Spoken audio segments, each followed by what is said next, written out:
Cabaret. Hi, I'm Lynn DiMenna, and I'm here for Cabaret Scenes, the inaugural website edition, and I have the marvelous, ubiquitous Marilyn Maye. Whatever that means. Do you know what that means? It means you're everywhere.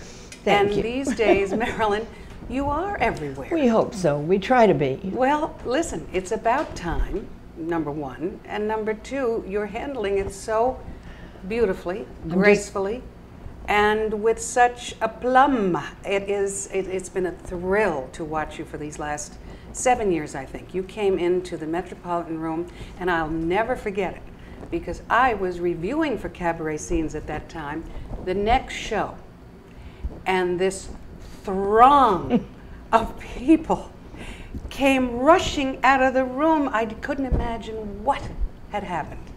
Who is it? I said, who is that? They said, why, it was really out of a movie. It's Marilyn Maye. Donald Smith had his cane at that point, and I said, Donald, bless his heart, who is this woman? You don't know, he said. Marilyn Maye. So I made it a point to get to the next show. Welcome to New York. Thank you. Welcome to Cabaret Scenes. Cabaret Scenes. And our new website. Thrilled and grateful to Cabaret Scenes. They did a long interview, probably 6 years ago, I think, a feature which I was thrilled. Elizabeth Alfors did it. Yes, and, yes. Alsfor. And Alfors. Alfors. Is that how you pronounce it? Alfors, I think. Alfors. Well, Elizabeth. Yes. And Beautiful I was thrilled to be interviewed by Elizabeth. I'm grateful because they keep track of all the entertainers and all the reviews and all the information about us. That's a wonderful thing. Wasn't Rex Reed there that night as well? Well, that was the opening night. Yeah. That was the first. That was the very first night. And that was the night I was there. Yeah, the very first night. Again, I'll just never forget it. And your review was over the top, and that really started this whole. Well, Rex had reviewed me many years ago in various places. One in particular, a club that is now closed here in New York, Michael's Pub. Michael's Pub. And we had met several times.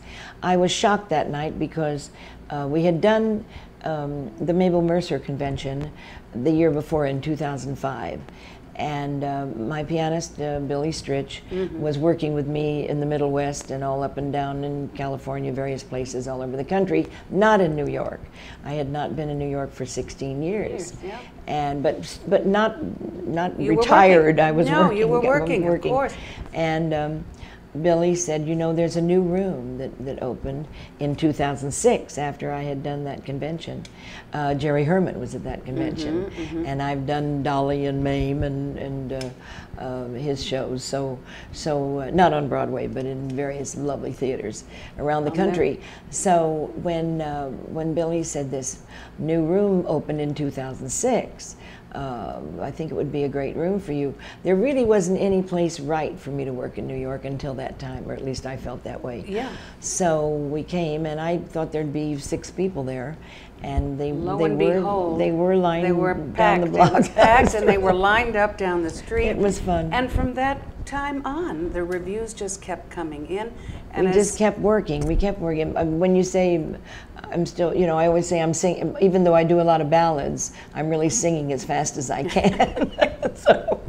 Well, the energy, the stamina, the enthusiasm that you bring to the stage, and not everyone has access to Bob Mackie, but you always look like $1 million. I think it's part of your job. Yeah. I think the wardrobe, the makeup, it's all part of the presentation to the audience. I don't think they come to see people in street clothes. Well, there are audible they want gasps. Some fun. Yeah. There are just gasps of, wow. Well, I haven't always had Bob, I must say. We became good friends, and he's so special in the designing way and in the personal way. He's a very special man. So everything that he has designed for you has just been spot on. And I guess that's the philosophy you're speaking about is old school. It is old I mean, school. it's what I understand as old school. Is it what you understand as Oh, old school? absolutely, and I think it's the only way. The only way. I think it should be the new school too, but we're trying very hard to make it that way. Yeah, yeah, and it is a struggle. I'm preaching. Isn't it? I'm preaching what I practice. Yeah. I do, and these days we're coaching people, and I preach the same values that I think the audience deserves. Right. Well, I know you always say that you don't play golf and you don't play cards. You're not a bridge player. This is what you do. Well, I think people, I'm finding so many people just sing as a hobby, and I always say people don't do other things if they decide to sing, not necessarily as a business, but as a hobby. Thank God this is all I've ever done all my life. I've made my living doing this and never stopped working. It's always been what I love doing. It's my passion. Yeah. And it's what I've learned to do through the years, for so many years. Of course, that comes through on the stage.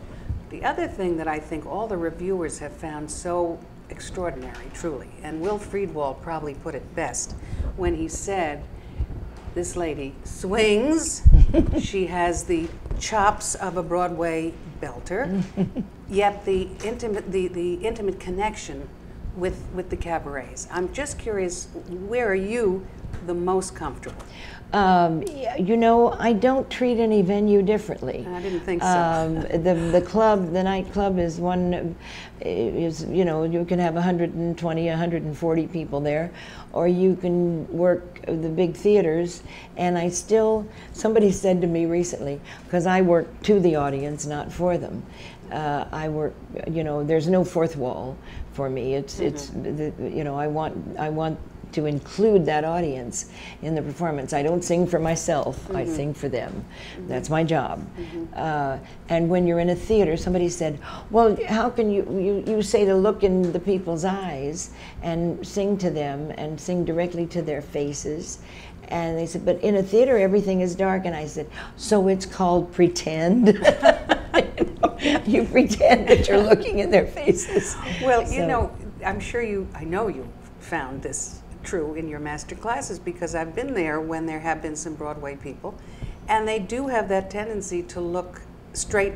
Well, that's their training. The there has to be a fourth wall with Broadway. Yeah. They're within a character. And so they're terrified when I love the honesty of working a nightclub. I think the performer has to be honest. They have to be themselves. There's no persona, no character that I think they should take on. I think they should be themselves. I think they should be honest, because I think the audience gets that. Yeah, they get it when you really love what you do and you love sending it out to them, and I love that. It's my job that they have a wonderful time. Yeah. They come in, they're supposed to have a good time, they're supposed to forget the problems of the day, and that's my duty to make them have an hour of what. All the time people say, I came in so depressed. I came in, I wasn't even going to come tonight. I just thought, and then I thought, no, I guess I've made my reservation, I'll come. And then they say I'm leaving happy, and I said, that's what I'm supposed to do. I do know. I'm thinking of a couple of quotes as you're talking.